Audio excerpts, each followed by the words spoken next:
right, so here's a chaos tip for building your traction bars. All right, so one of the things that happens when you take a lot of horsepower and you put it into a lift kit, not a suspension system, is that you get axle wrap. So if you take a look at the tire wants to rotate forward. The axle wants to rotate in the opposite direction. Anytime you add lift blocks underneath there instead of doing the correct leaf springs, you're adding to the leverage that this axle has. And when that axle starts to wrap, the pinion pushes skyward and the U-joint starts to bind up and it'll snap.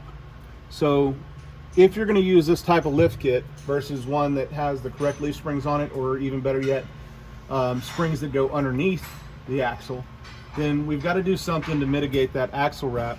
Otherwise it's pretty scary to drive and it's all over the place. So what we did was we built a traction bar, but it's one that's off-road capable. A lot of times people will take traction bars, they'll come off the bottom of the axle, they'll mount them way up here to the frame, they'll put their name on them, they'll powder coat them a cool color, but it really limits the clearance that you have for off-road. So in this one, we've got a radius arm that comes up to a huge FK rod end hind joint, and then there's a shackle that's right here.